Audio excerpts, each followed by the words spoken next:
ನಮಸ್ತೆ ವೀಕ್ಷಕರೇ, PR ಅಕಾಡೆಮಿಗೆ ಸ್ವಾಗತ. ಮತ್ತೊಂದು ಸರ್ಕಾರಿ ಹುದ್ದೆಯನ್ನ ನಿಮಗೋಸ್ಕರ ತಗೊಂಡು ಬಂದಿದ್ವಿ. ಇದು ಯಾವ ಸರ್ಕಾರಿ ಹುದ್ದೆ, ಹೇಗೆ ಅರ್ಜಿಯನ್ನ ಹಾಕೊಳ್ಬೇಕು, ವಯೋಮಿತಿ, ಎಜುಕೇಶನ್ ಕ್ವಾಲಿಫಿಕೇಶನ್ ಎಲ್ಲದರ ಬಗ್ಗೆ ಮಾಹಿತಿ ತಿಳಿಸ್ಕೊಡ್ತೀವಿ. ವಿಡಿಯೋನ ಕೊನೆ ತನಕ ನೋಡಿ. ವಿಡಿಯೋ ಶುರು ಮಾಡೋಕ್ಕೂ ಮುಂಚೆ ಇನ್ನೂ ಸಬ್ಸ್ಕ್ರೈಬ್ ಆಗಿಲ್ಲ ಅಂದ್ರೆ ದಯವಿಟ್ಟು ಇವಾಗಲೇ ಸಬ್ಸ್ಕ್ರೈಬ್ ಆಗ್ರಿ. ಪ್ರತಿದಿನನೂ ಗವರ್ನಮೆಂಟ್ ಜಾಬ್ ಡೀಟೇಲ್ಸ್ ನ ತಿಳ್ಕೋಬಹುದು.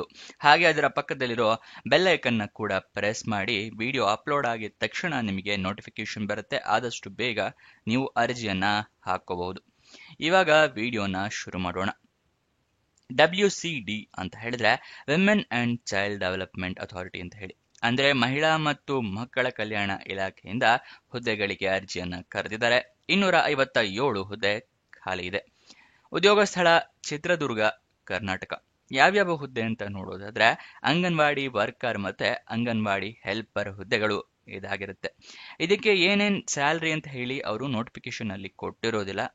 ನೀವು ಕೂಡ ಒಂದ್ಸಲ ನೋಟಿಫಿಕೇಶನ್ ನ ಓದ್ಕೊಳ್ಳಿ, ನಿಮ್ಗೂ ಕೂಡ ಗೊತ್ತಾಗುತ್ತೆ. ನೆಕ್ಸ್ಟ್ ಎಜುಕೇಶನ್ ಕ್ವಾಲಿಫಿಕೇಶನ್ ನ ನೋಡೋದಾದ್ರೆ ಅಂಗನವಾಡಿ ವರ್ಕರ್ಸ್ ಹುದ್ದೆಗೆ 29 ಖಾಲಿ ಇದೆ. ಅಂಗನವಾಡಿ ಹೆಲ್ಪರ್ಸ್ ಹುದ್ದೆ 228 ಖಾಲಿ ಇದೆ. ಅಂಗನವಾಡಿ ವರ್ಕರ್ಸ್ಗೆ 10th ಮತ್ತೆ PUC ಆಗಿರ್ಬೇಕಾಗತ್ತೆ. ಅಂದ್ರೆ 10th ಮಾತ್ರ ಅಲ್ಲ, PUC ಕೂಡ ಆಗಿರ್ಬೇಕು. ಅಂದ್ರೆ ಸೆಕೆಂಡ್ PUC ಅಂತ ಏನ್ ಹೇಳ್ತೀವಲ್ಲ, ಅಥವಾ 12th ಅಂತ ಕೂಡ ಹೇಳ್ತಾರೆ ಬೇರೆ ಸ್ಟೇಟ್ಗಳಲ್ಲಿ, ಅಂತವರ ಅರ್ಜಿಯನ್ನ ಹಾಕೊಳ್ಬಹುದು. ಅಂಗನವಾಡಿ ಹೆಲ್ಪರ್ ಹುದ್ದೆಗೆ ಜಸ್ಟ್ 10th ಪಾಸ್ ಆಗಿದ್ರೆ ಸಾಕು, ಅಂದ್ರೆ SSLC ಆಗಿದ್ರೆ ಸಾಕು, ನೀವು ಅರ್ಜಿಯನ್ನ ಹಾಕೊಳ್ಬಹುದು.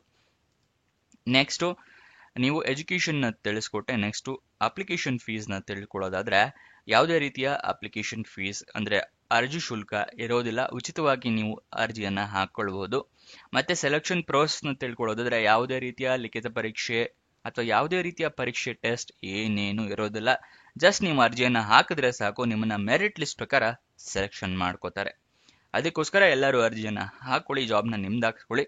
ಅರ್ಜಿಯನ್ನ ಹೇಗೆ ಹಾಕೊಳ್ಬೇಕು ಅನ್ನೋದ್ರ ವಿವರ ಕೂಡ ತಿಳಿಸ್ಕೊಡ್ತೀನಿ. ಅದಕ್ಕಿಂತ ಮುಂಚೆ ದಯವಿಟ್ಟು ಈ ವಿಡಿಯೋಗೆ ಲೈಕ್ ಮಾಡಿಲ್ಲ ಅಂದ್ರೆ ಇವಾಗಲೇ ಲೈಕ್ ಮಾಡಿ. ನೀವು ಲೈಕ್ ಮಾಡಿದಾಗ ಇನ್ನೂ ಹಲವಾರು ಜನರಿಗೆ ಈ ವಿಡಿಯೋ ತಲುಪುತ್ತೆ. ಅದಕ್ಕೋಸ್ಕರ ದಯವಿಟ್ಟು ಲೈಕ್ ಮಾಡೋದು ಮರಿಬೇಡಿ. ಮತ್ತೆ ನಿಮ್ಗೇನಾದ್ರೂ ಗೊತ್ತಿರಲಿಲ್ಲ ಅಂತ ಹೇಳಿದ್ರೆ ತಿಳಿಸ್ಕೊಡ್ತಾ ಇದೀವಿ. ಹೊಸ ವೀಕ್ಷಕರಾಗಿದ್ರೆ ಅಥವಾ ಈಗ ಗೊತ್ತಿರಲಿಲ್ಲ ಅಂತ ಹೇಳಿದ್ರೆ ನೋಡಿ, ಮುಂಚೆನೆ ನಮ್ಮ ವೆಬ್ಸೈಟ್ ಬಗ್ಗೆ ಗೊತ್ತಿರೋರು 1-1.5 ನಿಮಿಷ ಮುಂದೆ ಸ್ಕಿಪ್ ಮಾಡ್ಕೊಂಡು ಮುಂದೆ ಡೀಟೇಲ್ಸ್ ನ ನೋಡ್ಕೋಬಹುದು. PRGovernmentJobs.com ಅಂತ ಹೇಳಿ ನಿಮಗೋಸ್ಕರ ವೆಬ್ಸೈಟ್ ನ ಕ್ರಿಯೇಟ್ ಮಾಡಿದೀವಿ. PRGovernmentJobs.com ಅಂತ ಹೇಳಿ. ಇದರ ಲಿಂಕ್ ನಿಮಗೆ ಡಿಸ್ಕ್ರಿಪ್ಷನ್ ಮತ್ತೆ ಕಮೆಂಟ್ ಬಾಕ್ಸ್ ನಲ್ಲಿ ಕೊಟ್ಟಿದ್ದೀವಿ. ಏನು ಕ್ರಿಯೇಟ್ ಮಾಡಿದೀವಿ ಅಂದ್ರೆ ಹಲವಾರು ಜಾಬ್ ಡೀಟೇಲ್ಸ್ ಪ್ರತಿದಿನ ನೀವು ತಿಳ್ಕೊಳ್ಳಿ ಅಂತ ಹೇಳಿ ಕ್ರಿಯೇಟ್ ಮಾಡಿದೀವಿ. ಇದರಲ್ಲಿ ಕರ್ನಾಟಕ ಸರ್ಕಾರಿ ಹುದ್ದೆ ಮತ್ತೆ ಕೇಂದ್ರ ಸರ್ಕಾರಿ ಹುದ್ದೆ, 10th pass, 12th pass, degree jobs, ಈ ತರ ಹಲವಾರು ಜಾಬ್ಸ್ಗಳು ಪ್ರತಿದಿನ ಅಪ್ಲೋಡ್ ಮಾಡ್ತೀವಿ. ಇಲ್ಲಿ ಕನ್ನಡದಲ್ಲೂ ಕೂಡ ಸೇಮ್ ಬಟನ್ಸ್ ನ ಕೊಟ್ಟಿದ್ದೀವಿ. ಸ್ವಲ್ಪ ಸ್ಕ್ರೋಲ್ ಡೌನ್ ಮಾಡಿ ನೀವು ಕೆಳಗಡೆ ನೋಡಿದ್ರೆ ಅದರ ಲಿಸ್ಟ್ಗಳು ಕೂಡ ಇಲ್ಲಿರುತ್ತೆ. ಯಾವುದು ನಿಮಗೆ ಜಾಬ್ ಸೂಟ್ ಆಗುತ್ತೆ ಅನ್ಸುತ್ತಲ್ಲ ಅದನ್ನ ಕ್ಲಿಕ್ ಮಾಡಿ ಜಾಬ್ ಡೀಟೇಲ್ಸ್ ಅಂತ ತಿಳ್ಕೋಬಹುದು. ನಿಮಗೇನಾದ್ರೂ ಡೌಟ್ ಇರ್ಬೋದು, ಈ ವೆಬ್ಸೈಟ್ ನಲ್ಲಿ ಏನೋ ಜಾಬ್ ಡೀಟೇಲ್ಸ್ ಅಪ್ಲೋಡ್ ಮಾಡ್ತೀರಾ, ನಿಮಗೆ ಹೇಗೆ ಗೊತ್ತಾಗುತ್ತೆ ಅಪ್ಲೋಡ್ ಆಗಿದ ತಕ್ಷಣ ಅಂತ ಹೇಳಿದ್ರೆ ನೀವು ನಮ್ಮ ವಾಟ್ಸ್ಆಪ್ ಮತ್ತೆ ಟೆಲಿಗ್ರಾಮ್ ಚಾನಲ್ ಜಾಯಿನ್ ಆದ್ರೆ ಗೊತ್ತಾಗುತ್ತೆ. ಪ್ರತಿದಿನನೂ ಟೆಲಿಗ್ರಾಮ್ ಮತ್ತೆ ವಾಟ್ಸ್ಆಪ್ ನಲ್ಲಿ ಯಾವ್ಯಾವ ಜಾಬ್ ಡೀಟೇಲ್ಸ್ ಅಪ್ಲೋಡ್ ಆಗಿದೆ ಅದರ ಲಿಂಕು, ಯಾವ್ಯಾವ ಜಾಬ್ ಡೀಟೇಲ್ಸ್ ಕೊನೆಗೊಳ್ತಾ ಇದೆ ಅದರ ಲಿಂಕ್ ಅಂತ ಹೇಳಿ ಪ್ರತಿದಿನನೂ ನಿಮಗೆ ಡೀಟೇಲ್ಸ್ ನ ಪ್ರೊವೈಡ್ ಮಾಡ್ತೀವಿ, ಲಿಂಕ್ ನ ಪ್ರೊವೈಡ್ ಮಾಡ್ತೀವಿ.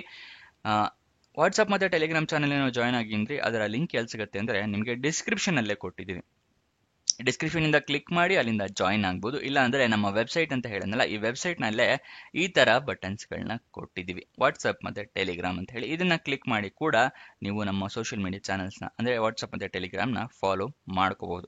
ಗೊತ್ತಾಯ್ತಲ್ವಾ? ಫಾಲೋ ಮಾಡೋದು ಮರಿಬೇಡಿ, ಪ್ರತಿದಿನ ಲಿಂಕ್ ನ ಪಡ್ಕೊಳ್ಳಿ. ಇವಾಗ ಜಾಬ್ ಡೀಟೇಲ್ಸ್ ನ ಮುಂದುವರ್ಸೋಣ. ಅರ್ಜಿಯನ್ನ ಹೇಗೆ ಹಾಕೊಳ್ಬೇಕು ಅಂತ ಹೇಳಿದ್ರೆ ಆನ್ಲೈನ್ ಮೂಲಕ ಅರ್ಜಿಯನ್ನ ಹಾಕೋಬೇಕಾಗುತ್ತೆ, ಫ್ರೀ ಆಫ್ ಕಾಸ್ಟ್ ಅಲ್ಲಿ.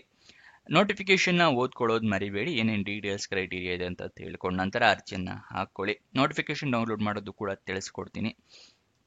ಯಾವ್ಯಾವ ಡಾಕ್ಯುಮೆಂಟ್ಸ್ ಇಟ್ಕೋಬೇಕು ಅಂತ ಹೇಳಿದ್ರೆ ID ಪ್ರೂಫ್ ಅಂದ್ರೆ ಆಧಾರ್ ಕಾರ್ಡ್, ವೋಟರ್ ID ಅಥವಾ ಪಾನ್ ಕಾರ್ಡ್. ಏಜ್ ಪ್ರೂಫ್ಗೆ SSLC ಮಾರ್ಕ್ಸ್ ಕಾರ್ಡ್. ಎಜುಕೇಶನಲ್ ಕ್ವಾಲಿಫಿಕೇಶನ್ಗೆ 10th, ಹೆಲ್ಪರ್ ಆಗಿದ್ರೆ 10th, ವರ್ಕರ್ ಆಗಿದ್ರೆ PUC ಸರ್ಟಿಫಿಕೇಟ್, 10th ಮತ್ತೆ PUC ಇದಿಷ್ಟು ಇಟ್ಕೊಂಡಿರಿ. ರೆಸ್ಯೂಮೆ, ಎಕ್ಸ್ಪೀರಿಯನ್ಸ್ ಇದ್ರೆ ಎಕ್ಸ್ಪೀರಿಯನ್ಸ್ ಸರ್ಟಿಫಿಕೇಟ್. ಎಕ್ಸ್ಪೀರಿಯನ್ಸ್ ಇಲ್ಲದವರು ಕೂಡ ಅರ್ಜಿಯನ್ನ ಹಾಕೊಳ್ಬಹುದು, ಫ್ರೆಷರ್ಸ್ಗಳು ಕೂಡ. ನೆಕ್ಸ್ಟ್ ಆನ್ಲೈನ್ ಅಲ್ಲಿ ಎಲ್ಲ ಡೀಟೇಲ್ಸ್ ಕರೆಕ್ಟ್ ಆಗಿ ಮೆನ್ಷನ್ ಮಾಡಿ, ಇಮೇಲ್ ID, ಮೊಬೈಲ್ ನಂಬರ್ನ ಕರೆಕ್ಟ್ ಆಗಿ ಮೆನ್ಷನ್ ಮಾಡ್ಬೇಕು ನೀವು. ಇಲ್ಲ ಅಂತ ಹೇಳಿದ್ರೆ ನಿಮಗೆ ಜಾಬ್ ಸಿಕ್ಕರೂ ಗೊತ್ತಾಗೋದಿಲ್ಲ. ಎಲ್ಲ ಡಾಕ್ಯುಮೆಂಟ್ಸ್ ಸ್ಕ್ಯಾನರ್ಡ್ ಕಾಪೀಸ್ ಇಟ್ಕೊಳ್ಳೋದು ಮರಿಬೇಡಿ, ಪ್ರಿಂಟ್ ಔಟ್ ತಗೊಂಡ್ರೆ ಉಪಯೋಗ ಇಲ್ಲ. ಸ್ಕ್ಯಾನರ್ಡ್ ಕಾಪೀಸ್ ಇಟ್ಕೊಳ್ಳಿ. ಆನ್ಲೈನ್ ಅರ್ಜಿಯಲ್ಲಿ ಹಾಕೋದಕ್ಕೆ ಹೆಲ್ಪ್ ಆಗುತ್ತೆ. ಇಲ್ಲಾಂದ್ರೆ ಮೊಬೈಲ್ನಲ್ಲೇ ಅರ್ಜಿನ ಹಾಕ್ತೀರಾ ಅಂದ್ರೆ ಅದನ್ನ ಕೂಡ ಮಾಡಬಹುದು. ಎಲ್ಲ ಡಾಕ್ಯುಮೆಂಟ್ಸ್ದು ಫೋಟೋ ತಗೊಂಡು ಇಟ್ಕೊಳ್ಳಿ, ಮೊಬೈಲ್ನಲ್ಲೇನೆ ಕ್ಲಿಯರ್ ಆಗಿ ಡಾಕ್ಯುಮೆಂಟ್ಸ್ ಕಾಣೋ ತರ ಫೋಟೋ ತಗೊಂಡು ಇಟ್ಕೋಬೇಕು. ಅದಾದ್ಮೇಲೆ ಸಬ್ಮಿಟ್ ಮಾಡಿದ ನಂತರ ನಿಮಗೆ ಏನಾದರೂ ಅಪ್ಲಿಕೇಶನ್ ನಂಬರ್ ಅಥವಾ ರೆಫರೆನ್ಸ್ ನಂಬರ್ ಈ ತರ ಏನಾದರೂ ಬಂದ್ರೆ ಅದನ್ನ ಬರೆದಿಟ್ಕೊಳ್ಳಿ, ನಿಮ್ಮ ಫ್ಯೂಚರ್ ರೆಫರೆನ್ಸ್ ಬೇಕಾಗತ್ತೆ. ಅಪ್ಲಿಕೇಶನ್ ಓಪನ್ ಆಗಿದ್ದು 8 ಆಗಸ್ಟ್ಗೆ, ಕೊನೆಯ ದಿನಾಂಕ 5 ಸೆಪ್ಟೆಂಬರ್ ತನಕ ಇದೆ. ಕಾಲಾವಕಾಶ ತುಂಬಾ ಇದೆ ಅಂತ ಹೇಳಿ ಲೇಟ್ ಮಾಡೋದಕ್ಕೆ ಹೋಗಬೇಡಿ, ಸರ್ವರ್ ಕ್ರಾಶ್ ಆಗೋ ಸಾಧ್ಯತೆ ಜಾಸ್ತಿ ಇರುತ್ತೆ. ಹಲವಾರು ಜನ ಹಾಕ್ತಾ ಇರ್ತಾರೆ. ನೀವು ಈ ವಿಡಿಯೋ ನೋಡಿದ ತಕ್ಷಣನೇ ಆದಷ್ಟು ಬೇಗ ಅರ್ಜಿಯನ್ನ ಹಾಕೊಳ್ಳಿ. ನೆಕ್ಸ್ಟ್, ಅಫಿಷಿಯಲ್ ನೋಟಿಫಿಕೇಶನ್ ಹೇಗೆ ಡೌನ್ಲೋಡ್ ಮಾಡೋದು ಅಂದ್ರೆ, ಇಲ್ಲಿ ಅಫಿಷಿಯಲ್ ನೋಟಿಫಿಕೇಶನ್ ಅಂತ ಪಕ್ಕದಲ್ಲಿ ಕ್ಲಿಕ್ ಹಿಯರ್ ಅಂತಿದೆಯಲ್ಲ, ಇದನ್ನ ಕ್ಲಿಕ್ ಮಾಡಿದ್ರೆ ನಿಮಗೆ ನೋಟಿಫಿಕೇಶನ್ ಓಪನ್ ಆಗುತ್ತೆ. ಅಲ್ಲೆಲ್ಲ ಡೀಟೇಲ್ಸ್ ತಿಳ್ಕೋಬಹುದು. ಅದರ ಕೆಳಗಡೆನೆ ಅಪ್ಲಿಕೇಶನ್ ಲಿಂಕ್ ನ ಕೂಡ ಕೊಟ್ಟಿದೀವಿ. ಅಪ್ಲೈ ಆನ್ಲೈನ್ ಅಂತಿದೆಯಲ್ಲ, ಅದರ ಪಕ್ಕದಲ್ಲಿ ಕ್ಲಿಕ್ ಮಾಡಿದ್ರೆ ಅಪ್ಲಿಕೇಶನ್ ವೆಬ್ಸೈಟ್ ಓಪನ್ ಆಗುತ್ತೆ. ಇಲ್ಲಿ submit post for anganwadi worker, mini anganwadi ಈ ತರ ಇದೆಯಲ್ಲ, ಇದನ್ನ ಕ್ಲಿಕ್ ಮಾಡಿ ನೀವು ಯಾವ ಡಿಸ್ಟ್ರಿಕ್ಟ್ಗೆ ಹಾಕ್ತಾ ಇದ್ದೀರಾ ಅದನ್ನ ಕ್ಲಿಕ್ ಮಾಡಿ ಎಲ್ಲ ಡೀಟೇಲ್ಸ್ನ ಫಿಲ್ಅಪ್ ಮಾಡಿದ್ರೆ ನೀವು ಅಪ್ಲಿಕೇಶನ್ ಓಪನ್ ಆಗುತ್ತೆ. ಅಲ್ಲಿಂದ ಹಾಕೋಬಹುದು. ಗೊತ್ತಾಯ್ತಲ್ವಾ ಹೇಗೆ ಅರ್ಜಿಯನ್ನ ಹಾಕೊಳ್ಬೇಕು ಅಂತ ಹೇಳಿ. ನೆಕ್ಸ್ಟ್, ಅಫಿಷಿಯಲ್ ವೆಬ್ಸೈಟ್ ನ ನೋಡೋದಾದ್ರೆ KARNEMAKAONE.KAR.NIC.in ಇದು ಅಫಿಷಿಯಲ್ ವೆಬ್ಸೈಟ್ ನ ಅಡ್ರೆಸ್ ಆಗಿರುತ್ತೆ. ಗೊತ್ತಾಯ್ತಲ್ವಾ, ಇದಿಷ್ಟು ಈ ಜಾಬ್ ನ ವಿವರ. ನಿಮಗೆ ಅಪ್ಲಿಕೇಶನ್ ಹೇಗೆ ಹಾಕೋದು ಅನ್ನೋದರ ಡೆಮೋ ವಿಡಿಯೋ ಮುಂಚೆ ಮಾಡಿದ್ವಿ. ಅದನ್ನ ನಿಮಗೆ ಐ ಬಟನ್ ಅಲ್ಲಿ ಇವಾಗ ಕಾಣಿಸ್ತದೆ ನೋಡಿ, ಅದರಲ್ಲೂ ಕೊಟ್ಟಿರ್ತೀವಿ. ಇಲ್ಲ ಅಂತ ಹೇಳಿದ್ರೆ ಡಿಸ್ಕ್ರಿಪ್ಷನ್ ಮತ್ತೆ ಕಮೆಂಟ್ ಬಾಕ್ಸ್ ನಲ್ಲೂ ಕೂಡ ಕೊಟ್ಟಿರ್ತೀವಿ ಡೆಮೋ ವಿಡಿಯೋ. ಹೇಗೆ ಅಪ್ಲೈ ಮಾಡೋದು ಅನ್ನೋದ್ರ ಫಸ್ಟ್ ಇಂದ ಕೊನೆ ತನಕ ಎಲ್ಲ ತಿಳಿಸ್ಕೊಟ್ಟಿದ್ವಿ. ಅದನ್ನ ಕೂಡ ನೀವು ತಿಳ್ಕೊಬಹುದು. ಗೊತ್ತಾಯ್ತಲ್ವಾ. ನೆಕ್ಸ್ಟ್, ವಯೋಮಿತಿ ಹೇಳಿಲ್ಲ, ಅದನ್ನ ಹೇಳ್ತೀನಿ. ವಯೋಮಿತಿ ಮಿನಿಮಮ್ 19 ವರ್ಷ ಆಗಿರ್ಬೇಕು. ಮ್ಯಾಕ್ಸಿಮಮ್ 35 ವರ್ಷದವರು ಕೂಡ ಅರ್ಜಿಯನ್ನ ಹಾಕೊಳ್ಬಹುದು. ಗೊತ್ತಾಯ್ತಲ್ಲ, 19ರಿಂದ 35 ವರ್ಷ ವಯೋಮಿತಿಯ ಡೀಟೇಲ್ಸ್ ಆಗಿರುತ್ತೆ. ನಿಮ್ಗೆ ಏನೇ ಡೌಟ್ಸ್ ಅಥವಾ ಕ್ವಶನ್ಸ್ ಇರಲು ಕಮೆಂಟ್ ಬಾಕ್ಸ್ ಅಲ್ಲಿ ಕಮೆಂಟ್ ಮಾಡಿ, ನಾವು ಉತ್ತರ ಕೊಡೋದಕ್ಕೆ ಪ್ರಯತ್ನ ಮಾಡ್ತೀವಿ. ಇನ್ನೊಂದು ಜಾಬ್ ವಿಡಿಯೋ ಜೊತೆ ಸಿಗೋಣ. ಬಾಯ್ ಬಾಯ್.